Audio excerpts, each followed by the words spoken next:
วรรค์เอาไปเก็บภาพนะบนแน่เนาะเพื่อเอาออกวันที่บ้านเขาเองครับใส่กระบี่กระนองเขามาเปลี่ยนชิ้นไหนที่งั้นเอากันไหนพี่น้องก็ได้เนาะเจ้าทั้งสามท่านเขาเตรียมได้ก็สนับสนุนเป็นตีเยี่ยมโปรยเด่นเดี๋ยววันนี้ตัวฟันพ้นไปตอนเช้ากับมีการบอลสีโซก่อนนะไม่ขัวปนไก่ไอ้เมื่อใส่ปนไก่ดังต่ำหิบ12 64เป็นตีกันร้อยแล้วก็ได้ว่าขอโอกาสญาติพี่น้องขออย่างที่สุดวันนี้น้องเจ้าบ้านเจ้าสาวหน้าพระธาตุในการจะผลน้ำตาทั้งสองกับสองฝ่ายขออย่างที่สุดเลยเนาะสู้ด้านหน้าวิธีมาซ้ำเป้าเขาเกี่ยวมองกันไปชิ้นจะถอยได้ในเวลานั้นที่เดียวเนาะเจ้า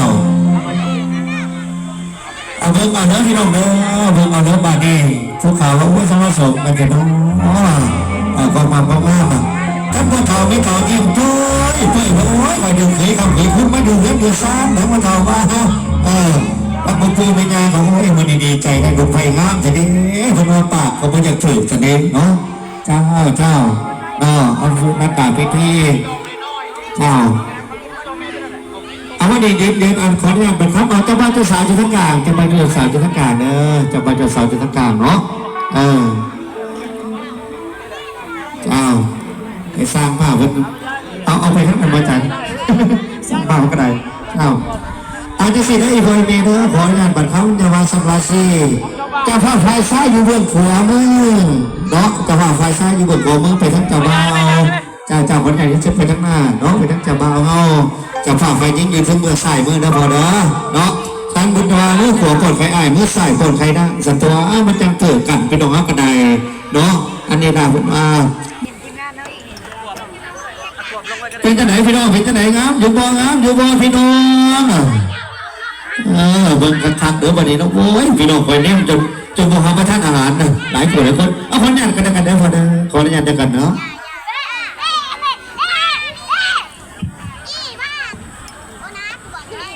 เจ้า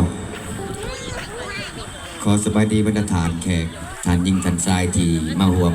ในงานสถานที่แห่งนี้ข้าพเจ้าในนามตั้งนาให้เจ้าภาพผายยิงผายทรายขอแสดงความยินดีต้อนรับบรรดาฐานการนำผักลัดโอกาสจะต่างๆขันบ้านตลอดถึงบรรดาฐานแขกขันยิงขันทรายนักธุรกิจขอขาสาวขายทั้งภายในและต่างประเทศที่มาร่วมงานนาทีนี้ในตอนเช้ามื้อนี้พวกข้าพเจ้าเจ้าภาพทั้งสองฝ่ายได้จัดพิธีสู่ขวัญให้แก่ลูกหลานโดยบนพื้นฐานที่ถูกต้องสอดของตามบิดของประเพณีและถูกต้องตามระเบียบกฎหมายของครอบครัวแล้วและกันสรรมาในค่ำคืนมื้อนี้พวกข้าพเจ้าจึงได้จัดงานเลี้ยงสังสรรค์นี้เพื่อเป็นการหัดแน่นความสามัคคีบรรดาเพื่อนมิตรสหายญาติพี่น้องที่อยู่ไกลเพื่อเป็นสักขีพยานและเป็นการยั่งยืนว่าลูกหลานของพวกข้าพเจ้า